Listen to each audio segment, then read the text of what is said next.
Dukes. I love that. Yeah. Lancaster's premier art cinema. We've got to... Premier and only. We don't need to say and only. We've got to let people know. Cool, yeah. And then I'll just probably ask you, like, when you first encountered Lynch. Yeah. And we'll take it from there. Okay. Cool. And we should introduce ourselves. Yeah. Yeah. Do you want to start? You ready?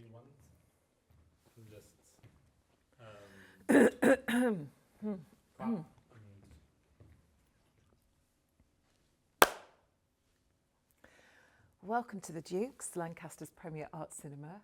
We're here to talk about David Lynch.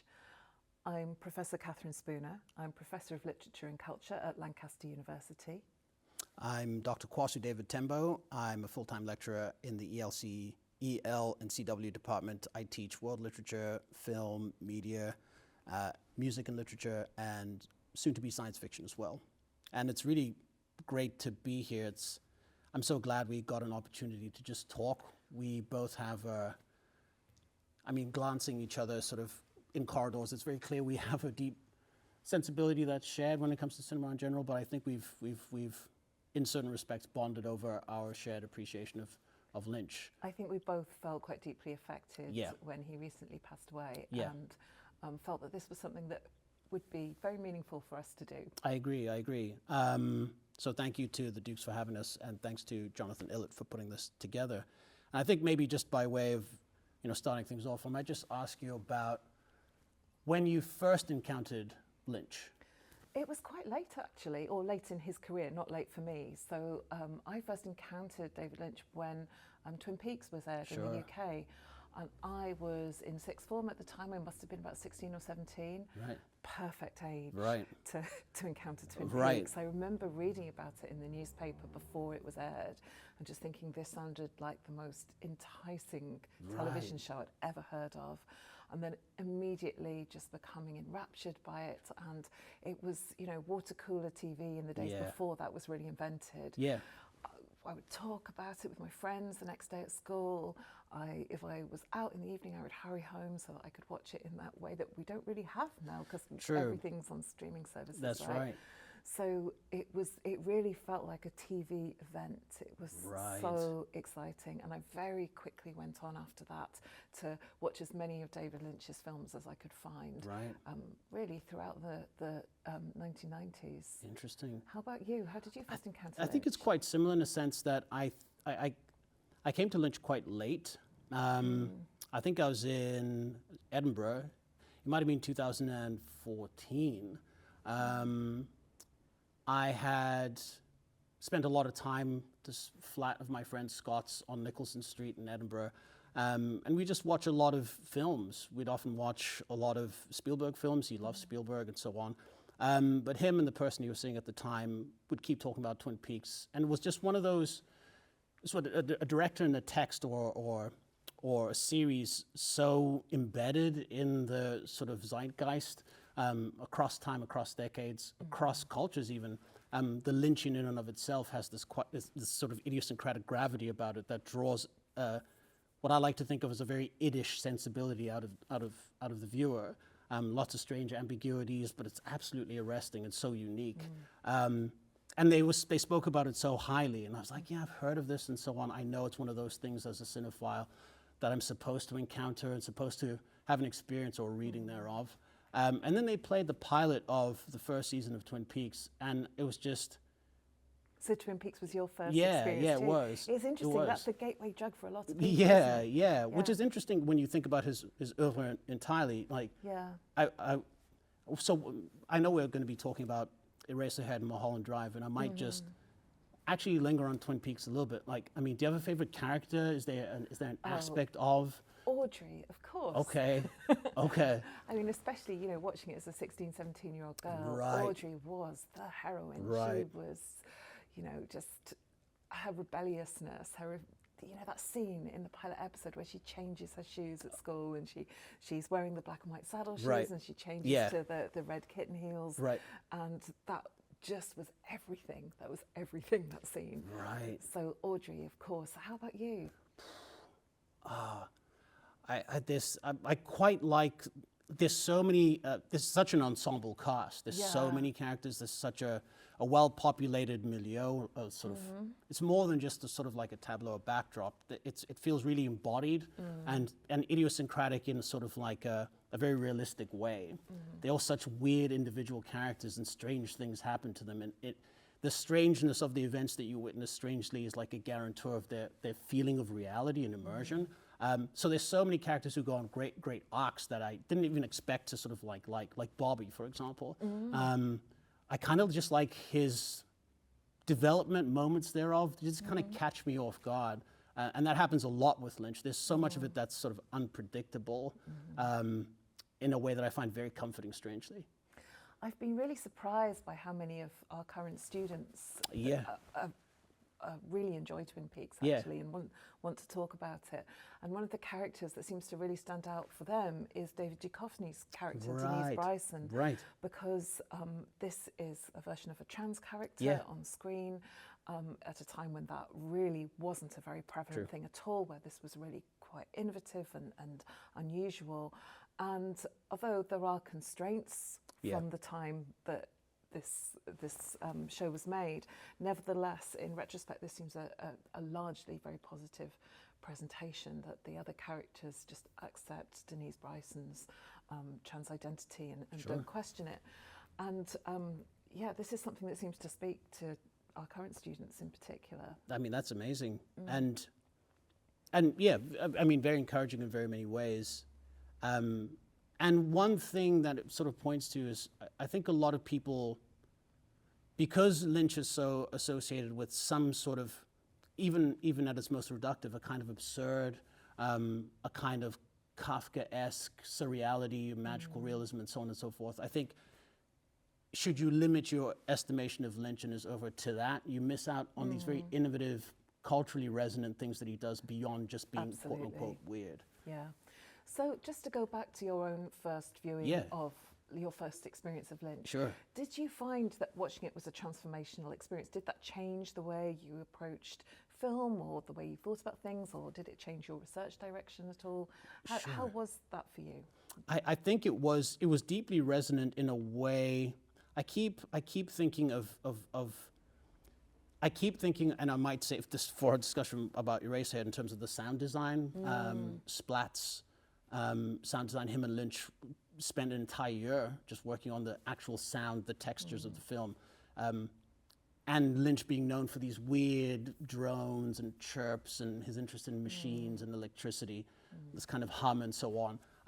This weird intoning of something ineffable. He's able to do it quite directly, and I think that was revolutionary to me, certainly. I think the only other director I can think of maybe 3 directors who, in my mind and in my sort of viewership, occupy similar spaces, but Lynch is unique of that trio. It would be David Lynch, it would be David Cronenberg, and it would be Ken Russell.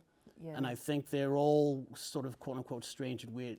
There's a kind of cerebral quality to Cronenberg. He's like, I mean, Naked Lunch and Scanners and all sorts. I mean, Altered States for Russell. They all strange and so on. But Lynch, there's something quite.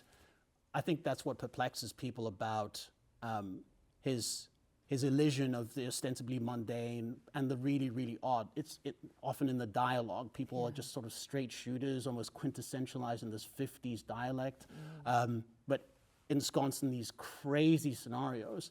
And there's something quite direct about both of those things. And I think when people encounter it for the first time, they're like, oh, that feels so familiar and so comforting and maybe a bit relieving, but it's still a surprise. It's a really uncanny experience. I really feel that throughout the 90s, it was a kind of a way of finding your tribe. There were the people that liked Lynch and the people that didn't get it. Sure. If you were one of the ones that got it, then you could find the people that you knew you were going to get on with. Yeah. And I found it transformational, really, to my research. I was already very interested in Gothic literature and film. This is my area of research. But Lynch had a particular quality that I don't know, it's very hard to quantify, I think, but that I really, really responded to. So I often write about clothes in my research and fashion, style, dress, in costume, and it's all of the different aspects. And Lynch is really interested in surfaces and what people wear and fabrics and materials and kind of veils are so crucial to his work. Curtains. So we're sitting in front of a red curtain. Yeah. You'll notice that in virtually every film by Lynch, not every single one, but the overwhelming majority of films by Lynch, a curtain appears, usually a red curtain. Yeah. And they seem to have a particular significance to him, and the idea of what lies behind the veil. Right, And perhaps nothing lies beyond the veil, and the quality of the veil itself, the surface of the fabric itself, the surface of the veil, as itself a kind of bearer of mystery, is so important. And that really had an influence on the direction of my research. I ended up writing about the Elephant Man in my PhD, which became eventually my first book, which is a book full of curtains. There are lots of curtains, lots of veils, lots of masks in all sorts of different ways. And that just felt really seminal for me. And although I didn't then write about Lynch again for some time, until I eventually ended up co-editing a collection of essays on Twin Peaks, it felt that he was behind a lot of the things I researched, even if I wasn't directly looking at him. I understand, he was informing the way I was looking. Yeah, at its surfaces and materiality. Absolutely. Certainly. I think that's so interesting, and such an interesting echo in your current and future, directed work. And I mean, absolutely, it's interesting to, because often the red curtains are sort of an invitation and a barrier in equal measure. It's either you're looking at it or sort of transgressing through it. And by the time we get to the return, the dispersal of that kind of experience or point of view is so vast, both consciously and unconsciously, I guess. I mean, how did you find, having watched all of Twin Peaks, first, second, and Return, what's your feeling of it as an entire, how would you compare your feelings towards it from your first experience of the pilot to now having watched it all? Well, I'm currently in the process of rewatching it with my teenage children, who are absolutely loving it, and I am loving seeing how it still seems just as fresh, just as resonant at this moment to this generation as it did to me at the same age. And I think we do kind of maybe retrospectively revise our views of the first two seasons, now having seen the return. It kind of gives a different edge to it, perhaps. Did you find that as well? Yeah, I mean, there's so many things that he did. This is one of the things that, this is one of the things that I find extremely important about Lynch, beyond this kind of just estimation of a sort of like weird wizard. I think The Return shows that he still had a lot to say. And I think it shows that he had a lot to still show and explore insofar as these, transcendental meditation inflected Philadelphia versus Pacific Northwest, dichotomies and so on. He still had a lot to explore in all of these regions of his own life, his own experience and so on, and his own career, which I mean at that point was firmly established. So his work still seems so incredibly resonant today, I think, and I think this was shown after his death. People were so upset by it in the way I can't imagine would happen for many film directors. I agree. At the present moment. I certainly felt very moved by it. As did I. Why do you think his work still retains that resonance? I think it's because, and I like to think of it as a sort of Mr. Rogers problem, in the sense that people see this person who ostensibly is so this thing that they are, that they can't take it at face value, that there has to be some kind of guile or irony underpinning the ostensible illusion of two things that just can't cohere in our maybe perhaps cynical, maybe, I don't know, postmodern, epoch, Anthropocene, what have you. But Lynch kind of just always did that. It's so interesting to listen to critics and commentators, filmmakers and writers alike. David Foster Wallace being a very prominent, well-known voice in terms of support of Lynch, and his discussion of the difference between somebody like Tarantino and David Lynch, with the metaphor of the ear, being that Tarantino is interested in showing you a man's ear getting cut off, whereas David Lynch is interested in showing you the ear. So lovely. That is such a great... I think it's such a pithy summary of what made what describes Lynch's perspective. I mean, in Blue Velvet and so on, with the ear and the garden, the picket fence, the animatronic Robin. I'm so glad you came back to that, because I was thinking very much about Blue Velvet when I was thinking about why Lynch is still resonant. I mean, I think people remember that shot, don't they, where the camera goes down into the grass and you see this network of weirdness and horror that's lying beneath the grass. Decay. And there's this sense of the darkness that's underlying everything. And I think a lot of people think that that's what Lynch is, the darkness that's underlying everything. Yeah. But I think what's so incredible about his work is that there's also a sense of the joy and the light that's underlying everything too. Those two things go together, they balance each other out. Exactly. And for me, that is what's so gorgeous about his work and why, you know, it keeps on speaking to us. I couldn't have put it any better. And I think for a lot of people who are distrustful of Lynch and kind of, you know, brush off the very ardent appreciation of his work by a lot of people, to be fair, but, you know, are comfortable with perhaps marginalizing it or reducing it to this just nebulous weird, and not really understanding full well what what an impact it is to have your name be associated with such an idiosyncratic form of the weird. The Lynchian in and of its, what greater legacy or what greater testament to your impact. But I mean, it's so interesting. So I mentioned... Not many directors' names become an adjective, This right? is true. There are a few, there's a handful, but Lynch is one of them. The Lynchian, we know what that means. Correct. It's so distinctive as a style. Correct. And I guess that's another reason why his work is still so resonant, because of that visual distinctiveness. That's true. You know what the Lynchian is. It can be parodied as well. This is true, yeah. We all know red curtains and zigzag floors and donuts and coffee. This is true. Backwards dialogue and so on. Absolutely. But it's almost a metric or a reference against which other texts can be measured. You know, that, oh, it felt Lynchian. You know what that means, what it's gesturing to. But it's referring to Lynch and him himself. And I think that's what I meant by the sort of Mr. Rogers problem, is that people can't really accept that those two things cohere, that he is very sincere. I mean, Guillermo del Toro was asked recently, I think he was at a BFI talk about Lynch. And he said that he was friends with Mark Frost, and they went to lunch one day together after Frost's invitation. And he said the thing that struck him hardest and most immediately was the fact that Lynch is completely unironic, that there is no guile or pretense. And there's this, I think there's a clip of Tarantino talking about Inland Empire after having seen Lost Highway and Mulholland Drive, which he loved. And he thought that Blue Velvet, like many, was a masterpiece. But he said that by the time he got to Inland Empire, he described it as really pretentious and so on, which I think he misses it, personally. I think Del Toro absolutely gets it, that he is completely unironic. You know, this sort of iddish combination of the very sincere, the sweet, the tender, the hopeful, maybe the naive, the jejune in some way, coheres with the most decaying, decrepit, intense, grotesquely material stuff. And that's there right from the beginning, isn't it? So let's get on to Eraserhead. For sure. I'm thinking, if we're thinking about that contrast between the transcendent, the beautiful, the joyous, and the utterly grotesque, we have the baby, the creature, versus the woman behind the radiator. And they represent, right from the outset, those two sides of kind of Lynch's cinematic personality. That's true. And she's got some interesting prosthetics on her face.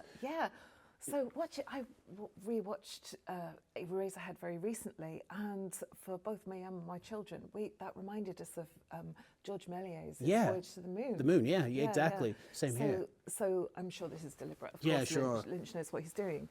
And that is absolutely fascinating to me, that he should be kind of aligning himself with that tradition of kind of fantastic cinema right from the outset, rather than the realist cinema strand that might be represented by the Lumiere brothers. Exactly. There's such a kind of self-consciousness and self-awareness, but kind of smartness about cinema history, even in a film that just seems so outlandish and unique and strange. Even something as like Wild at Heart, with all the very obvious gestures and homages to The Wizard of Oz. Of course. So I think I also feel it's kind of appropriate, just looking way forward, of Spielberg reaching out to Lynch to played John Ford in the Fablemans. I think it's like a 2-minute cameo.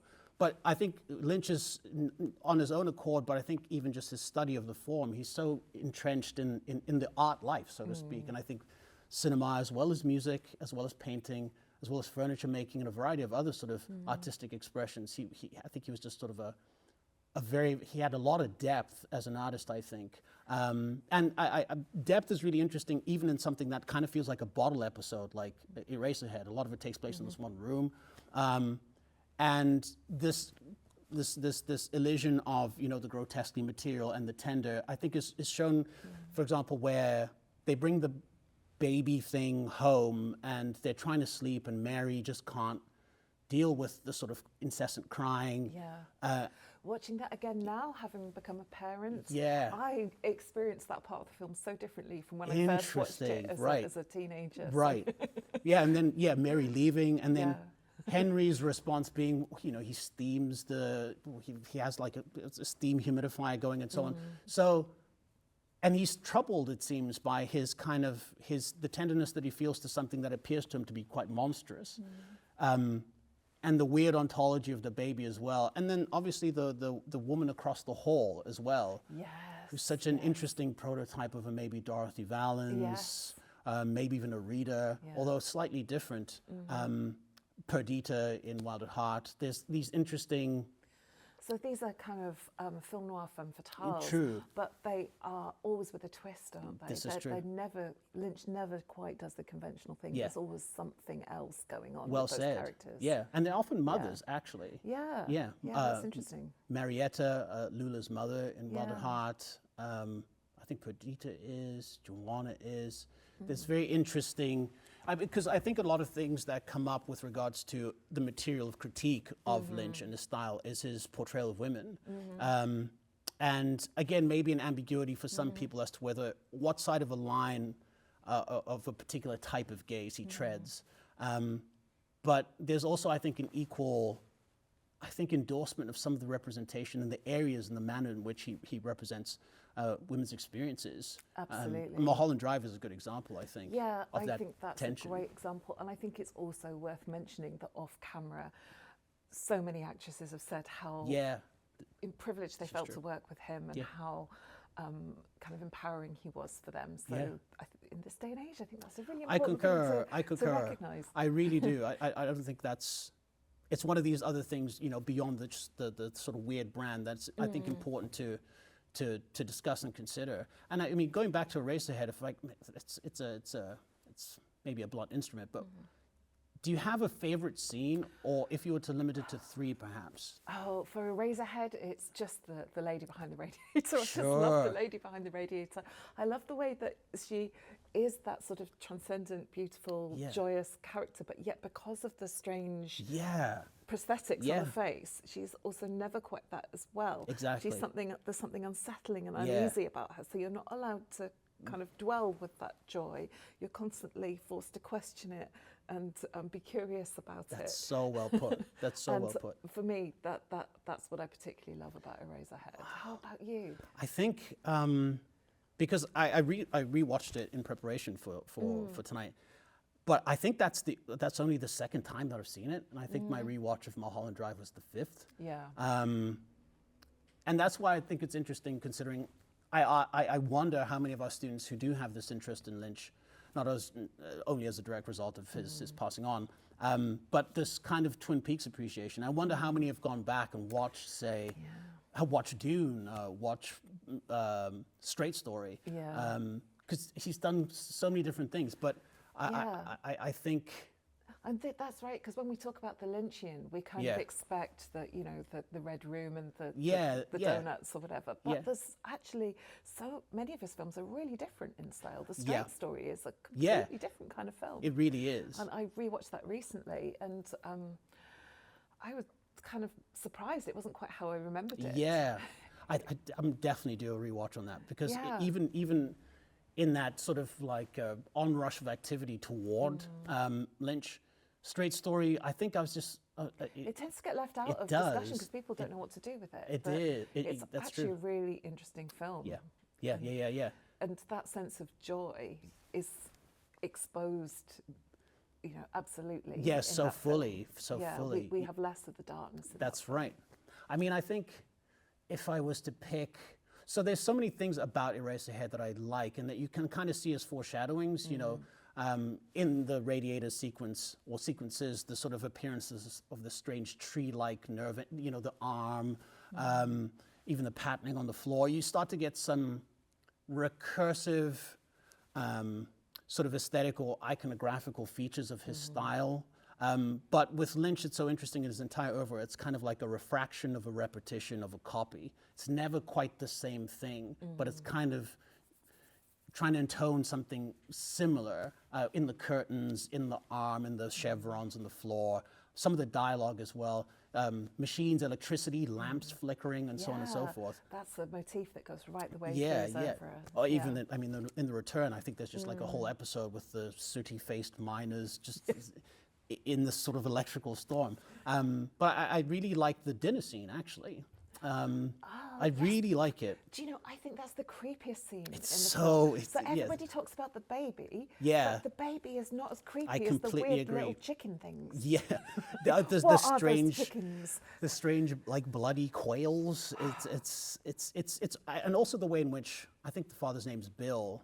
There's a particular shot of Henry looking towards Bill, who's just got this frozen, almost Joker-like grin on his face.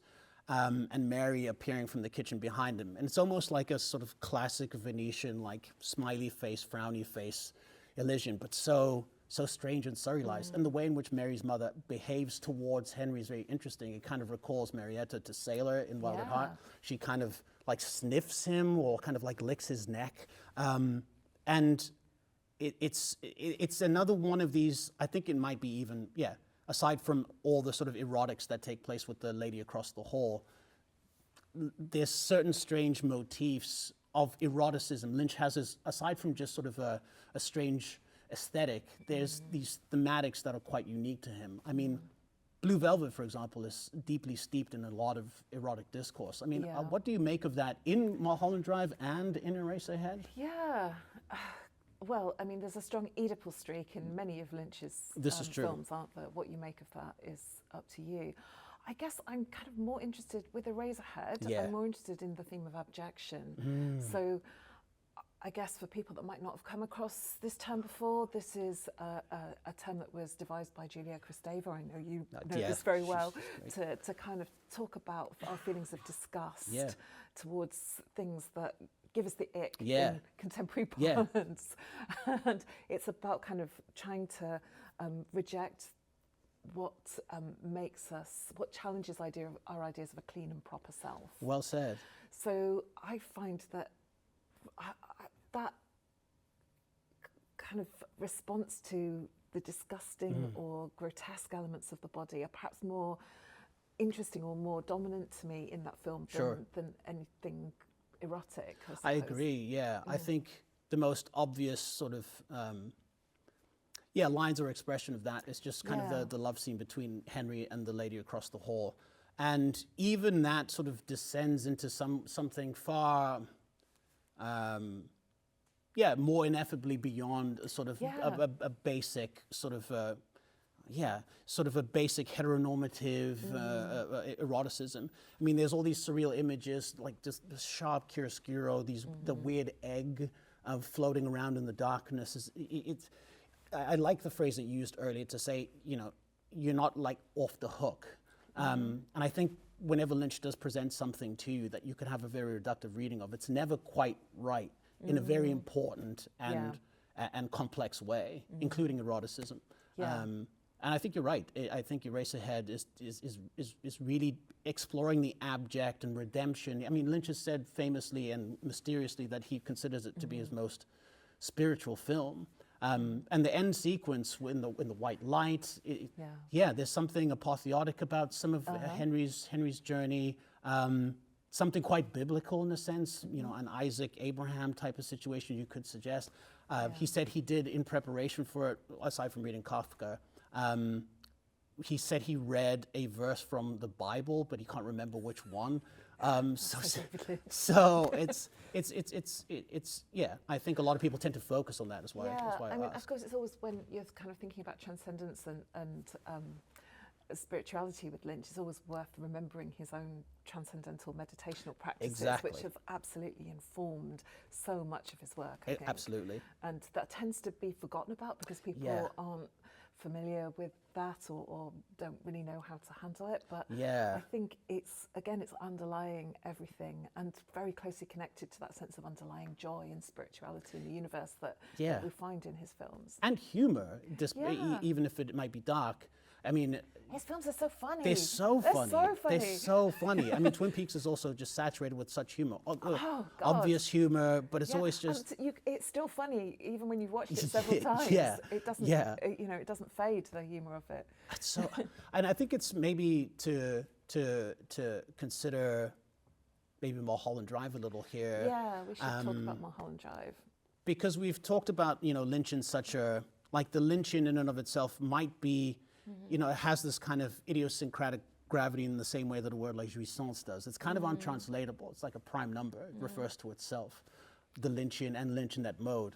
And so much of that mode, as we've discussed, is in so many different remits. And maybe before I ask you about Mulholland Drive and dimensions in that film, like whose perspective you're in, reversals, doubles, and so on.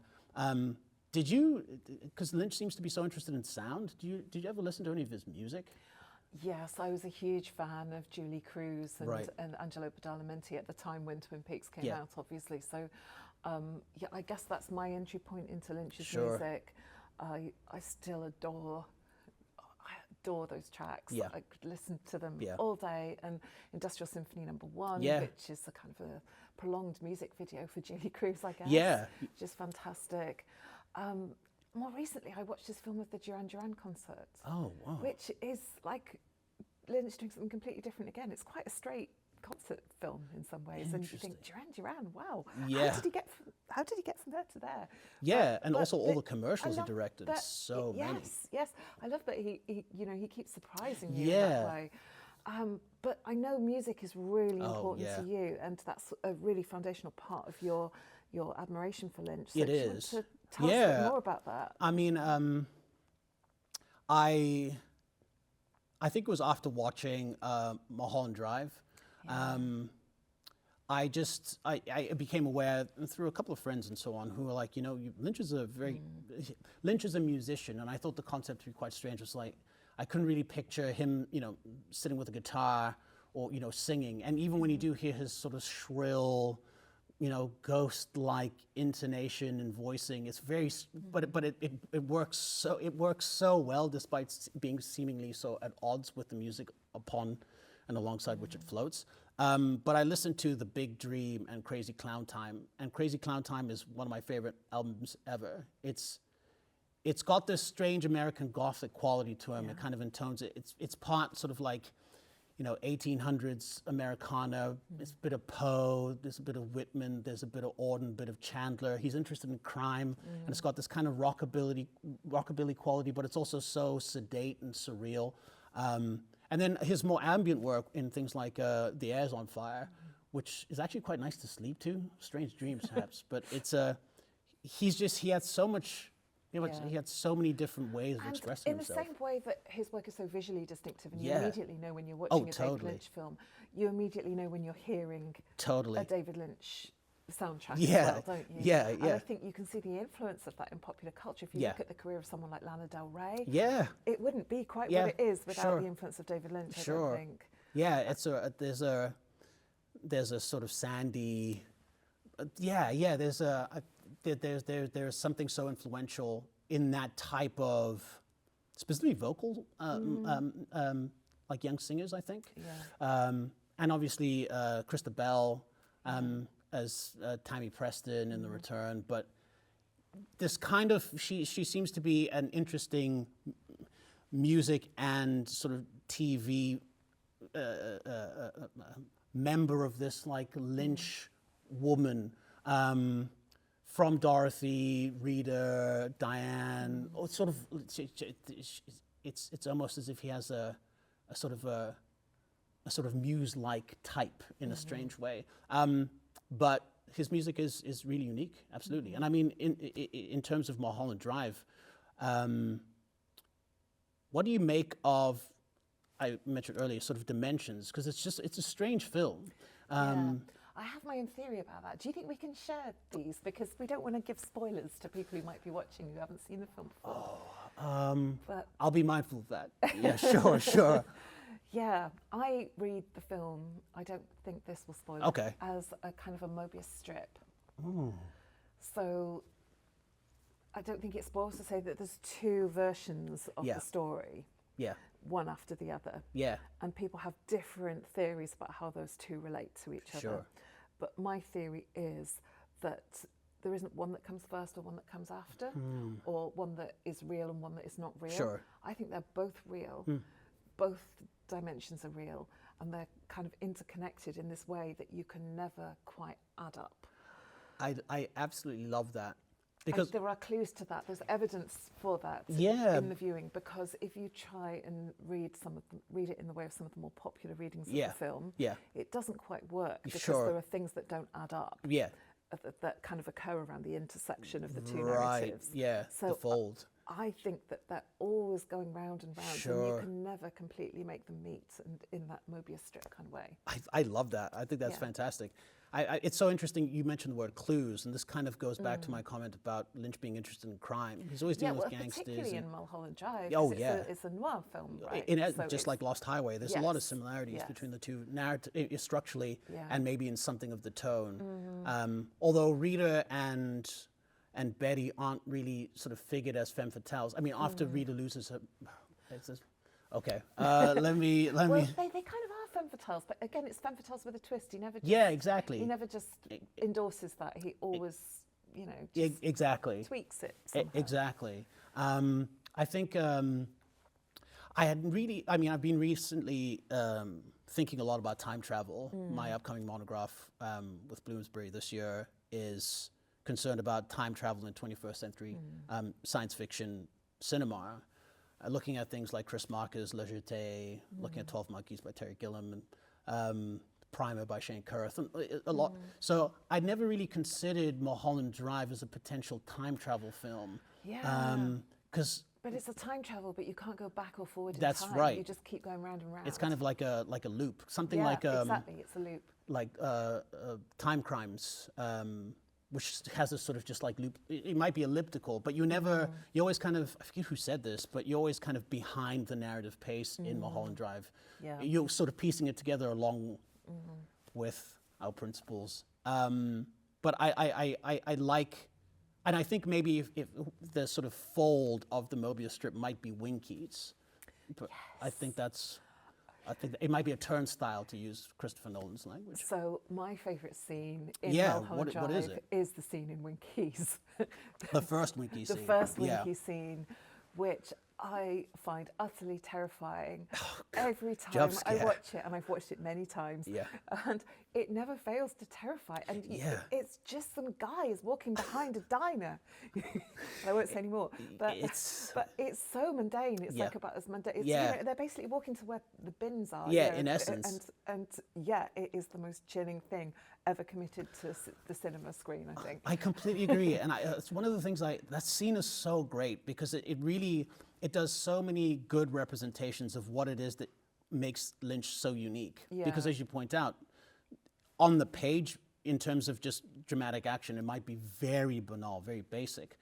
But the investment of immersion and depth from the performers, Badalamenti's music, and just the way in which Lynch mounts and tracks a shot, the speed at which things move, is terrifying. He often uses these kind of shots where the camera is very unstable. It's moving around, it's very active. That's true. And again, it gives that sense of inherent unease or discomfort that you might not notice unless you're watching closely.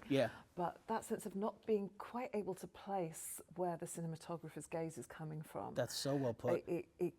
The frame is always slightly ajar. Well said. And it really gives me that sense of the uncanny, I think. Yeah. He does it a lot in Twin Peaks as well. He does. Particularly when the infamous Bob appears. Exactly. He's the incarnation of all evil. But in the scenes where Bob appears, you'll find that the camera is rarely still. That's true. It's moving, but it's not moving in any regular way. It's moving it's kind of floating. Right. And there's even a sense in which, in those scenes in particular, it might be replicating Bob's own point of view. So it's kind of a point of view shot there, but that's not happening in the Winkies diner scene because there's no one whose point of view it should be. That's true. That is so unsettling. That's true. It's almost a John Carpenter, The Thing technique, in which you put all of this tension. Tarantino talks about this very well, to his credit. You know, in a bottle episode like that, where suspicion and discord and unease is just kind of like, without a referent to anchor it, it just kind of bounces around and can only go one way, and that's into the viewer. Yeah. And it's interesting to potentially be drawn into occupying the point of view of absolute evil. It's a very strange thing. And that's, I think, why I asked you about dimensions, because there's so many things that I don't want to talk about certain objects. But I think the blue box. So you think about the blue box. On the key, on the keys, plural. But I think what it really redounds to is, you know, this. What I noticed when I was watching Mulholland Drive this time was how many POV shots there actually are. Right. There's many corridor shots. There's obviously in Twin Peaks the long corridor shots. Yeah. But in Mulholland Drive there's a lot. Yeah. Much in the same way his transitions in Eraserhead are like pretty jarring. They induce a kind of vertigo, a kind of syncope at the same time. Like, you know, Henry just appears out of sort of like a weird dark shadow. Is that a cracked shell? Is that a hole in the wall? He also does it a little bit in Dune with all the sort of weird spice melange trips. These like interlinkings of dimensions. I haven't seen Dune for maybe 30 years. Sure. I am so eager to go back and rewatch it. That's on my agenda for the coming weekend, I think. Yeah, I mean, I want to. Could I ask you about Club Silencio without it being a spoiler? Wow, I think you can. Yeah. Okay. So maybe to be indirect about it, what do you think? If Babylon is to Chazelle what Mulholland Drive is to Lynch, what is Lynch saying about Hollywood and cinema in Mulholland Drive, in your opinion? Lynch is fascinated with the illusions of Hollywood, isn't he? But he addresses it much less directly than in a film like Babylon, as you mentioned, or like in Tarantino's Once Upon a Time in Hollywood, or any of those kind of things. But there is something in that scene in Club Silencio where he is engaging with the nature of cinema itself, isn't he? And really meditating very deeply on it, I think. Yeah, lingering on it. Yeah, I mean, that's my other favourite scene, but that must be everybody's favourite scene, right? Yeah, and I tell you what, when I was rewatching it recently, just last weekend, the thing that struck me, of course, is how much of a drag performance it is. Oh, yeah. So, of course, why didn't it occur to me that Bianca Del Rio must have got her name from Rebecca Del Rio, and from that lip sync performance in Mulholland Drive? Probably everybody knows that except me. But I just realised it rewatching it. And that seemed to me to be another new way into that film, which I hadn't perhaps anticipated the first few times I saw it. I mean, there might be some interesting and profitable ways of thinking of Duchovny, maybe some elisions in that respect. And in The Return, I mean, The Return has some... The Return goes in some really interesting... I mean, the whole Vegas part of it is pretty much the newest addition in terms of a different community to the mise-en-scène, or the sort of diegetic world of Twin Peaks. And I think Lynch was still very interested in like creating new characters, new again copies of refractions of reproductions in different ways and coming at them from different perspectives, which I think is pretty much what Mulholland Drive really centralizes as well. Rita and Betty, and perspectives that they share, that they exchange. Without saying so let me ask you much. About Club Silencio. Yeah, okay. Because, you know, with your particular interest in music, there is no band. So tell me, what do you make of that? Wow. I mean, so it's interesting that we should be having this discussion about this particular film at this time when I'm teaching English 336, which is seeing and hearing sound, so literature and music and literature and sound. And I mean, we started off this half module thinking quite abstract and then reifying things as we went along.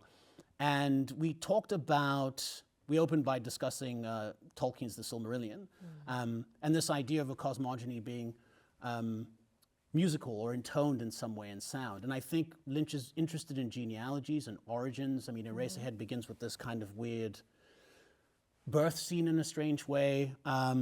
same in Dune, same when these kind of dream sequences where, in The Return, for example, the birth of, I mean, the whole, I think it's the 8th episode with the Trinity test. It's...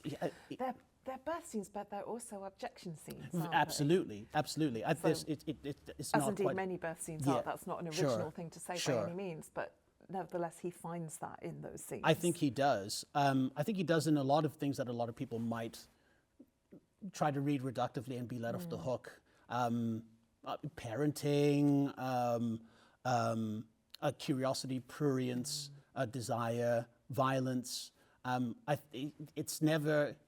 It just keeps you in place and really puts you in contact with it in a very direct way. And I think it's very moving as a result. But anyway, I mean, in terms of, I think the sound is, this idea of there is no band and Lynch having this kind of weird soundscape that's so associated with like even silence in this film. I mean, Eraserhead is so loud, despite the fact that it's ostensibly supposed to be quite silent. I think he's so interested in producing sound and sound being a surface on and through which some of this Lynchian quality inheres. And when, you know, music is kind of separated schizophonically from its source in Club Silencio, it's almost as if to suggest that, you know, this kind of shared dream, this unconscious, these kind of transcendental depths don't necessarily need a dreamer to intone them.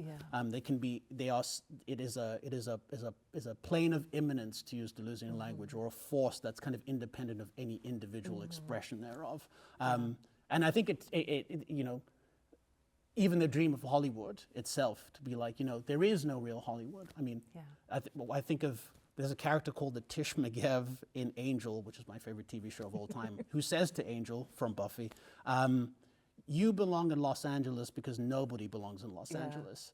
And there's something about that, you know, again, the sort of, the big dream of Hollywood. Yeah, that's so interesting. I would never have thought of Angel and Mulholland Drive as being close partners, but of course they are. Really they're are. Almost the same, exactly the same historical moment, and they're both set in LA, and they both sort of deal with that noirish, strange noir fever dream of Los Angeles. Supernatural as well.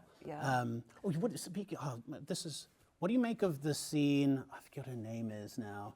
I don't think it's really a spoiler. When Betty and Rita are in Aunt Ruth's house and there's a knock on the door, and it's, I forget the neighbor's name. What do you make of that scene? It's just one of many, which is just such a strange vignette. Yeah, and it's one of the characters that doesn't repeat in the other half of the film. Well noted. So that's quite interesting, I think. I don't know what I make of that. Me neither. I'm sure people have lots of complicated theories about why that is. I don't know.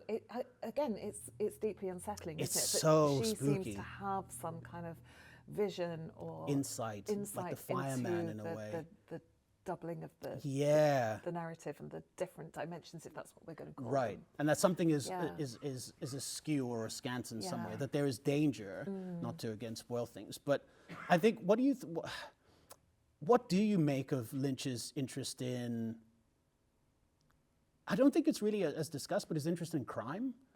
I don't really find many people discussing that. I think it is because I've mentioned film noir already, and I think he's deeply influenced by film noir. And a lot of his interest in crime is coming quite directly from that, that tradition, from that very classic Hollywood tradition. Yeah. So I guess that's how I would interpret it within that particular framework. But as I've said before, I think that he always tweaks it. He's not just taking it as a given. He's always complicating it, asking questions about it, being curious about how all the parts fit together. I think you're absolutely right. Do you have any insight into that? No, not really. I mean, I just kind of, it's something I think in watching Lost Highway, Blue Velvet, with a character like Frank being in so many ways, or Bob for that matter, to be ostensibly abject in the sense of criminality, fine, but it's so much more than that, or so much more complicated and maybe pseudo-spiritual or mythopoetic than that. I mean, these are sort of, primeval forces that, you know, Lynch is sort of like tapping into and presenting, which a lot of people might think is naive, but, you know, in terms of a sincere and unironic approach to good and evil, to really try and present evil. And the way in which he goes about it is deeply unsettling. that it's strangely believable. But I think crime is a frame in and through which, you know, he deals with power and mischance. There's so much, you know, black humor and strange things that result from crime. For example, in Mulholland Drive, I don't know whether this is a spoiler. It's the scene with yeah, okay. I don't know. Anyway, yeah, but there's. So tell me about your favourite scene in Mulholland Drive. Sure, I think it's either the Winky scene or the audition. Oh, the audition is a fabulous scene. That's such a good scene. I think it's one of those two. Yes. Oh, how about you? The Winky scene for me. But tell me about the audition scene, because we haven't talked about that yet. Speaking of these, I think it's again just another example of how it is that Lynch can show you the illusion and he's almost like a stage magician, so much more than that, but who kind of shows you the mechanism for the trick, performs the trick, and you're still amazed. Yeah. And there's something about that quality in the dialogue. Everybody's so straight, like the director, for example, the way that he speaks, he's like, don't get real until it gets real. These kind of weird, almost catchphrases that Lynch, sound bites, if you will, but they're just, you know, strange. And the way that, you know, they're like, oh, she's a revelation, yeah, big time. The kind of way that the people talk, but the performances surrounding that dialogue and the way that it's shot makes them cohere in such a weird, uncanny way. And I think that tension is so perfectly realized in Betty's audition, because on the one hand, the very cheesy machismo older male actor is almost like a strange caricature in the way that a not small portion of his characters can feel like, but again, it's just slightly off kilter, that it's not as simple or easy to reduce. I remember when I first saw that scene, I wasn't sure whether I was supposed to read it as being good or not. Oh, really? Okay. I was like, is this meant to be Betty performing really well? Sure. Or is this meant to be really bad? Sure. I genuinely didn't know. Has that changed over time? I think it's supposed to be her doing it well, isn't it? Because, I think it's, I think so too. Because the previous version is not where good she rehearses when she's doing it with Rita. Yeah. But that uncertainty that I had that is to do with the kind of frame that's placed around it, and I think that's an important part of it, actually. Sure. And it's such an interesting, I think it's such an interesting moment for the characterization of Betty, because it's a moment in which this ostensible, so you've had about an hour in the film's runtime of Betty being almost a caricature of a bright-eyed, bushy-tailed, naive, hopeful, expectant, the sort of quintessential sort of starlet story of Hollywood. And this idea that it encounters the reality of the machinery, these kind of cloaked figures in strange rooms, you know, with goons, and you know, this kind of this kind of monstrosity of power in its criminal elements, but also in its monetary elements, despite the fact that the lawyers for the company are so strange with the espresso scene where he spits the espresso out in his napkin. They're sort of weird, but they're so menacing at the same time. And so funny. And so funny, yeah, almost a caricature of that menace, but that menace in and of itself in its caricature is still menacing. I think it shows that Betty can reach into these depths that are well beyond what it is that she ostensibly appears to be, specifically in the preceding hour, that she's sort of in control of that scene. There's always this playing off of surfaces and depths. Yeah. It's the illusion around the curtain. Yeah. Is there something behind the curtain, or is there just the curtain? Yeah. Is there a band? There is no band. Yeah. And I feel that the audition kind of plays into that as well. That maybe we're kind of looking in vain for some depths behind Betty, because she is just this arrangement of surfaces at any given time. And as we know, that radically changes at one point in the film. Yeah. And I think it's interesting that maybe the sort of disruption of that barrier takes place when the director, you know, calls action. That in the instantiation of pretense, you arrive at some kind of truth, or maybe confronted with the desire for that truth that may or not be there, might be prohibited. But it's interesting that it takes place in that space for the first time, really, that you see. Because up till that point, she's like, oh, you know, let's try and do this, and this, just like the movies. And then when it's just like the movies, it's real. It's that interesting tension. Absolutely. I mean, you asked me earlier what I thought about Lynch's representation of Hollywood. Yeah. And I think that Mulholland Drive is in many ways a love letter to Hollywood. Yeah, I agree. And it's so beautiful. Yeah. And it's not just beautiful in a depiction of Los Angeles, but Yeah. also just in the way that it uses a cinematic language. Well said. That its arrangement of space Yeah. and colour and light and on screen and just the Yeah. music and everything about it is Yeah. so perfectly realised. And I think quite a lot has been said recently about how Mulholland Drive may be his greatest film. I'm interested Yeah. to know if you agree with that. Also, it topped one poll as being the greatest film of the 21st century so far. Sure. And I think this is partly why, because that cinematic language operates independently of the need for a coherent narrative. So in some ways, the narrative isn't coherent, deliberately so. We can't ever get to the end of that Mobius strip and Yes, say exactly yes. what is happening to Yeah. Betty and Rita Yeah. or Camilla. Or where we arrive. Yeah. But Or Diane. we can say that it's sumptuous, it's gorgeous, and it knows how to tell a different kind of story that's more on the level of affect, of feeling, of our emotional responses to what we see. Which I've been referring to as sort of the Yiddish quality. Yeah. This kind of strange ability to intone the ineffable. I think you're absolutely right, as it be that holding that sort of not even mystique, but I think also truth, strangely enough, and that tension is also true of Lynch, that it's mysterious but also very, very true. Yeah. And I think maybe that might bring me to ask you, I'm kind of cheating here because you asked me, but I'll ask you first.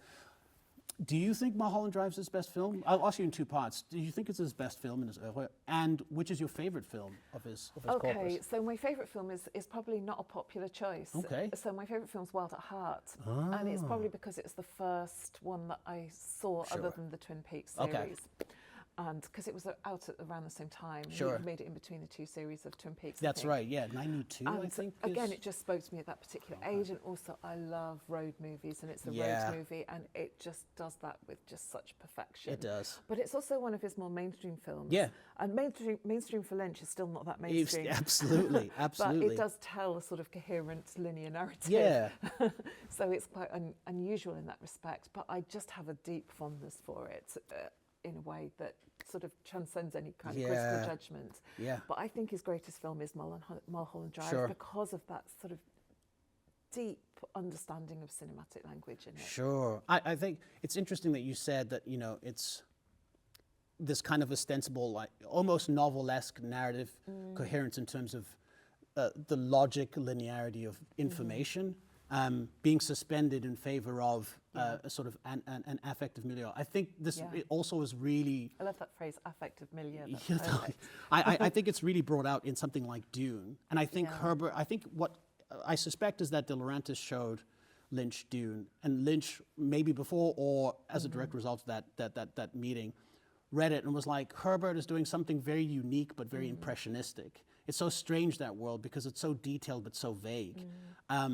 And thought this is a perfect vehicle for that affective quality. I think it was Stanley Kubrick who said, a film should, in terms of any other art that it should be emulating, it should be music in the sense of an arrangement of affects, an arrangement of feelings, as opposed to the logical promulgation of information as it would be in a novel. And I think it frees him up to kind of do something as Mobius-like and multi-dimensional and rhizomatic as Mulholland Drive, at the ostensible cost of narrative linearity. But I think he gains so much. So do you agree it's his greatest film? I think so too. Yeah. I would say that. I think my favorite is Blue Velvet. I think Yeah. because of when I watched it. It's often about that, isn't it? Yeah, and there's something about the curiosity of Jeffrey Beaumont that the way in which it's portrayed is strangely jejune, but also so prurient. It's pulling so hard in both directions, but somehow still staying coherent altogether in terms of how it feels. I absolutely loved it, and talk about just juxtapositions all over that particular film. I think we're coming to an end, I think so too.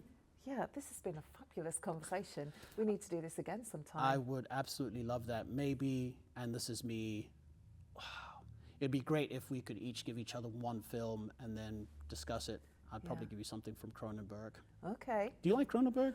I've not seen a huge number of his films. I've seen a few, but I don't know his work in the way that I know Lynch's work. Cool. Well, I mean, maybe we can talk about more Lynch down the line. Yeah. Maybe we can talk about Tim Burton. Burton might be great. Yeah, actually. Yeah. Or Raimi, for that matter. Okay. Yeah. I've been meaning to watch Evil Dead. So this could be a repeating date. Yeah. I'd love to do that. Yeah. So thanks for joining us. Yes, thanks for joining us, and thanks for having us to the Duke Cinema.